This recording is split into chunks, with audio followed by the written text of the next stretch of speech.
Alex, thank you for taking the time to meet with me today and chat about your placement year. I'm really looking forward to finding out some more about where you worked and what you did, and perhaps reflect on the application to your placement year. So can you tell us a little bit about the organisation that you did your placement at, and what did you do there? Yeah, sure. So I went to LabCorp, which is a drug development company. It's got labs in every stage of the drug development chain. I was in a lab that was focused on the preclinical stage of testing. So this is like shelf life, temperature, and the samples have been held at these conditions and we just test them. The work consisted of protein chemistry methods and cellular methods. Okay then. Can you tell me a little bit about the recruitment process, Alex, of you getting your placement? So how did you start the process of applying for that position? What did that application look like? And how did you get to the point of you being successful?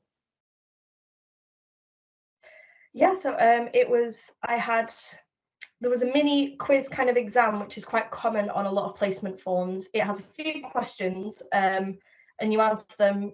There's a few like multiple choice, a lot about kind of where you're from, who you are, basically, so to make sure you're an actual person. And then there's a few 500-word questions that just kind of trying to get the gist of what you know about their particular, like their kind of lab work. And yeah, so it's just like a little kind of exam, but yeah. And then this helps distinguish between like good candidates versus bad candidates, because there's no point in pulling the bad candidates all the way through. After this, I got an email saying there's another section to complete, so like a second first interview sort of thing. This is a recorded section where you record yourself answering some questions. I think you get 4 questions to answer, and it's like scenario questions. So you've got to answer like lab safety almost. I think that was a few of them.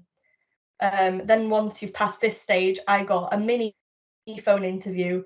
I didn't think it was an interview at the time. I thought someone was just calling me, which kind of scared me a little bit. But it was just, they were like, "Are you free for an interview right now?" I was like, "Yes, okay." Okay, that's an interesting way of doing it. Yeah. So it was kind of like it must have been how you respond to just a quick phone call. I don't know. So, and then that was like, okay, preparing me for the final stage, which was at the time it was a Zoom interview, but the last year that just went through, it was an in-person interview. So this would have been the last one. It was a group interview, and I think there was 8 people in my room, and there was another room of another 8 people. So there was 2 separate group interviews. There were 16 people at this stage. And the point of this Zoom is to see how we'd work as a group, so they can single people out and see if, create a team, basically, because there was 4 positions for my job. So they had to narrow it down. So this one, they asked us a question about, if you're on a desert island, what 10 things would you take from this list? And you just kind of like, you could use this immediately. It's just like a quick problem solving thing together. And then at the end of that stage, there was just a final bit where you get one other member of the team talking to you, just kind of see what you like, see if they like you. But the important thing about the group stage is when all 4 interns that I was like kind of working with, we got back and we got to our desks and we were talking, and we were talking about the group interview, and they said that everyone who like actively led the team got the job. So me and this other boy were in my room and we led the team, and the other 2 in the other room did the same thing. So they just picked kind of the top 2 that worked together well. So what would be your top tips, Alex, for a group style activity? Because obviously it can be quite hard to prep for those activities. Ultimately, you don't know what you're going to be presented with on the day, a desert island or whatever type of activity that might be. What would your top tips be for someone in that position? I think what me and the boy who got it did is we thought about it first. There was a lot of people talking at the start, and then it got really quiet towards the end. And it's that last push that I think we did, where it's like, right, okay, we thought about it, we can use this, this, this, and this, and we can kind of work our way through it. But it's everyone talks at the start because they all want to lead. But it's finishing it that kind of, I think, solidified it in our way. Yeah, absolutely. That's really interesting, really useful to know. Can you tell us a little bit about what your day-to-day was like, Alex, at LabCorp? Sorry, my Wi-Fi just cut out a second. Do not worry. Can you tell us a little bit about what the day-to-day role was like? What was it like working at LabCorp on a day-to-day basis? Yeah, so my role was a quality control analyst intern, or QC analyst intern, and we were basically like the scientists that did the batch tests of the samples. We produced the first-hand data. This is so that the companies can see what happens to their drugs. So a normal day for me, I would get to work. We'd have these documents as well, which are called, they were just called like working documents, and you just filled them in with the data. So it meant all of the data is in the same format and it's easy to read. And it's also, it's like if it's your writing, they can recognize your writing rather than just being typed. So we filled them in, and then we would go in the lab, perform some tests that we'd already been trained in. And then sometimes you need an incubation, so you've got like a little timer, and you've got to make sure you stick within like a certain range on that timer to do your incubations, and you can do other stuff in that time. The other stuff that I did in that time, I was part of project, what's it called? Sorry, a problem solving team called the bugs team, where people would put kind of problems towards us about the sort of general day-to-day lab stuff, like say take the bins out, and we'll just kind of make sure it gets done. It's just a quick problem solving team, but it makes the day-to-day runnings of the lab a lot easier and nicer for people. We also did this thing called reagent prep, where we literally just made the reagents that we need in the assays. So we would just make up like a buffer or like a wash thing for like a plate washer. And that was quite easy, but it's something we would do in the time in the incubations. And then say you've completed your assay for the day, which is like the test for the samples. You've completed it, you need to finish everything on there was online sample recording systems. We had to finish all of that. And then we'd hand the data to the project like lead at the end of the day, and he'd kind of sign off on it. And yeah, there's a lot of stuff that goes on. It's just an average day would be like that. What do you feel like you've learned from your placement, Alex?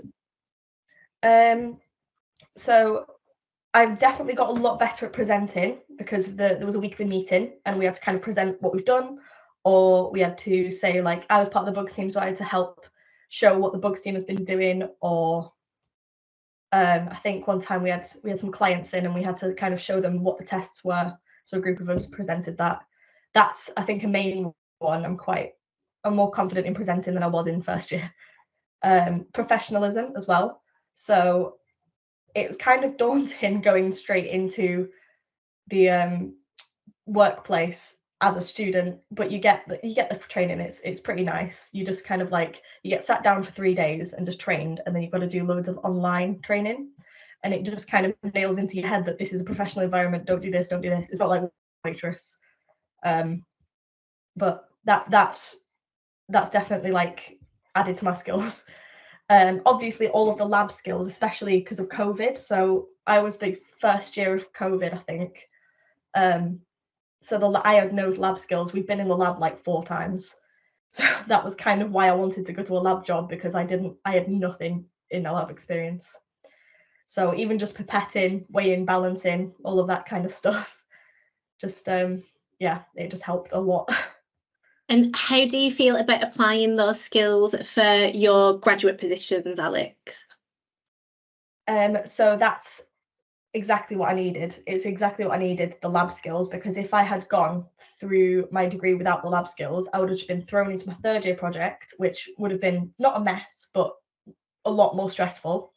And then for the like jobs after, I'd have to have complete training again. I'd have no idea what I'm doing. I'd be really nervous. So it's given me that confidence in my lab skills and math skills as well. So I had to like sit a maths test.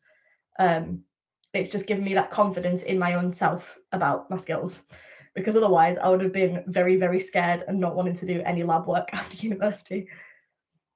Absolutely. And my final question, Alex, is what advice do you have for anyone that's considering a placement or that is going through the placement recruitment cycle at the minute? I think one of the common ones is to write a cover letter. I wrote a cover letter for this one and I didn't for the others. I don't know why. I just chose this one to write a cover letter for and I got it. This was one of the last ones that I was applying for before I was like, I'm not sure if I want to do a placement. And I applied for it just because I was like, oh, whatever, I'll apply for it. If you think that you should, definitely do it because there's always that chance that you'll get it. I don't think you're too stupid to do anything as well because it's some of them you get rejected from immediately and it just puts you off applying for the rest. So it's just, you just might have had too many candidates and just got rid of half of them. So don't think it's anything to do with you personally if you get rejected, because that happened to me. Yeah. Oh, brilliant. Well, thank you for your time, Alex. That's really useful, and it's great to hear about your journey and about how you're going to apply your skills that you've developed for outplacement in the future. So thank you for your time. No problem. Thank you for having me.